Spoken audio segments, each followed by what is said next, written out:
Você já ouviu que durante a vida intraútero, os pulmões não realizam trocas gasosas e que a circulação fetal é bem diferente da circulação neonatal? Bom, é isso que acontece. Mas e aí? Como que acontece a transição quando o bebê nasce da circulação fetal para neonatal e como que a respiração se estabelece? Vamos entender isso juntos? Fica aqui comigo nesse vídeo que eu vou te explicar. Eu sou Letícia Campos, fisioterapeuta com atuação em fisioterapia neonatal e hoje vim conversar com você a respeito da transição da vida fetal para a vida neonatal.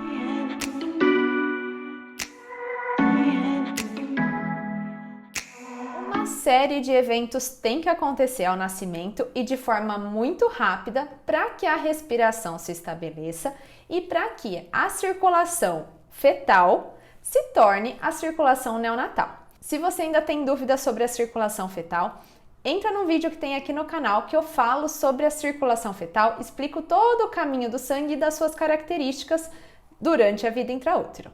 Mas, de um modo geral, o que é importante você saber para entender esse vídeo? Na circulação fetal, os pulmões não estão realizando trocas gasosas.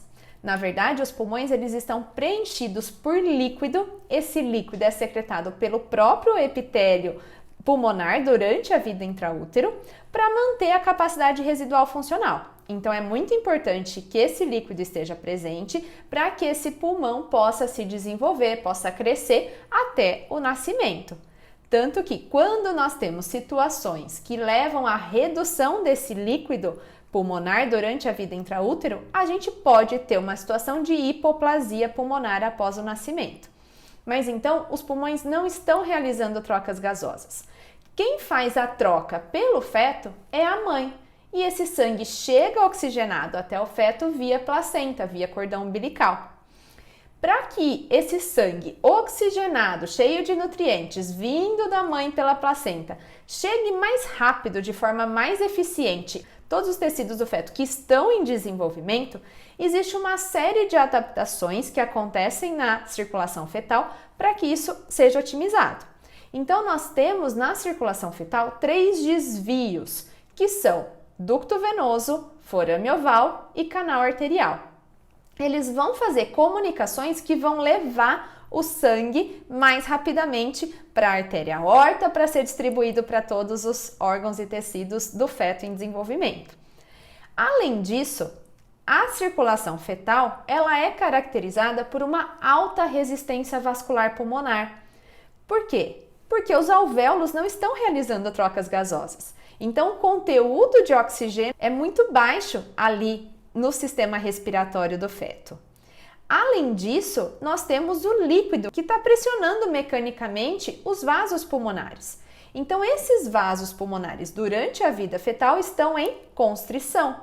Por isso, então, que nós temos uma alta resistência vascular pulmonar, enquanto que nós temos uma baixa resistência vascular sistêmica, porque toda a circulação sistêmica está relacionada à placenta, que é uma região de baixa resistência por ser muito vascularizada.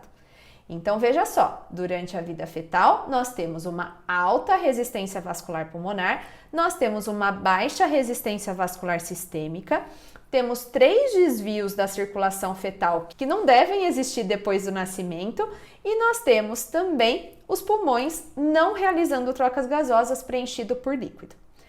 Tudo isso tem que mudar nos primeiros segundos, minutos após o nascimento para que a respiração se estabeleça e a circulação neonatal se estabeleça também. Como que acontece isso então? Para que eu tenha uma boa transição, eu preciso que algumas coisas estejam acontecendo. Então, primeiro, eu preciso fazer com que esses pulmões comecem a realizar trocas gasosas, comecem a realmente respirar. Para isso, precisa eliminar adequadamente o líquido que está dentro dos pulmões durante a vida fetal. Eu preciso que tenha surfactante suficiente para manter estabilidade alveolar depois que esse líquido for eliminado e substituído por ar.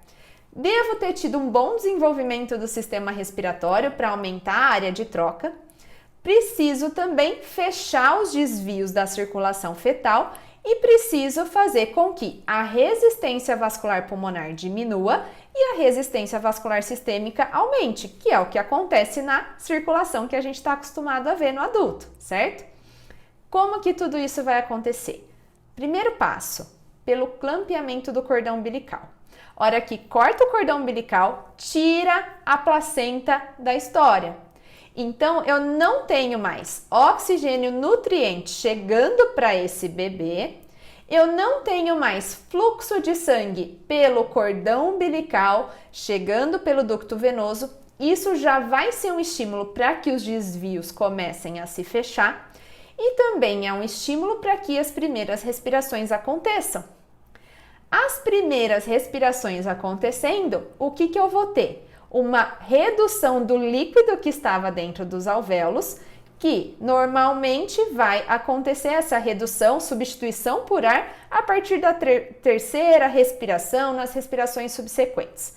Pode acontecer uma má absorção desse líquido? Pode. É o que a gente observa, por exemplo, na fisiopatologia da taquipneia transitória do recém-nascido. Mas vamos imaginar que tudo aconteceu certinho. Então, cortou o cordão umbilical, a placenta saiu, isso serviu de estímulo para que os desvios da circulação fetal se fechem, principalmente ali o ducto venoso e o forame oval. O canal arterial demora um pouquinho mais, ele tem um fechamento funcional logo após o nascimento, mas o fechamento permanente, de fato, vai acontecer nas primeiras semanas após o nascimento.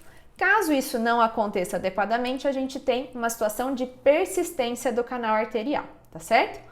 Mas, então, fecharam-se os desvios, nós tivemos também as primeiras respirações acontecendo com a substituição do líquido pulmonar por ar e assim as trocas gasosas podem começar a acontecer. Com as primeiras respirações, eu tenho um aumento do conteúdo de oxigênio nesse sistema respiratório. E isso também vai servir de estímulo, junto com as primeiras respirações acontecendo, para que diminua a resistência vascular pulmonar.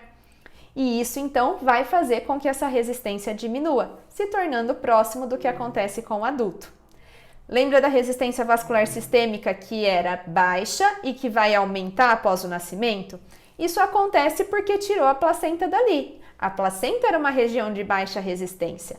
Agora o coração tem que bombear sangue para todo o sistema arterial que oferece uma alta resistência. Então eu tive uma redução da resistência vascular pulmonar, um aumento da resistência vascular sistêmica, substituição do líquido pulmonar por ar e as trocas gasosas começam a se estabelecer com as primeiras respirações. E assim a gente tem uma transição da circulação fetal para a circulação neonatal. Quando, por exemplo, não tem a redução adequada da resistência vascular pulmonar após o nascimento, nós temos uma situação patológica que é chamada de hipertensão pulmonar persistente neonatal.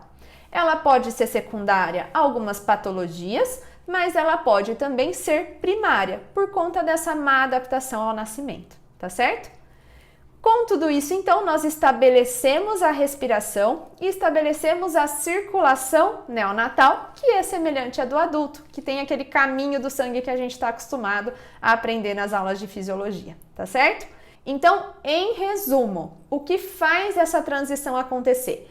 3 fatores principais: clampeamento do cordão umbilical, as primeiras respirações e o aumento do conteúdo de oxigênio no sistema respiratório.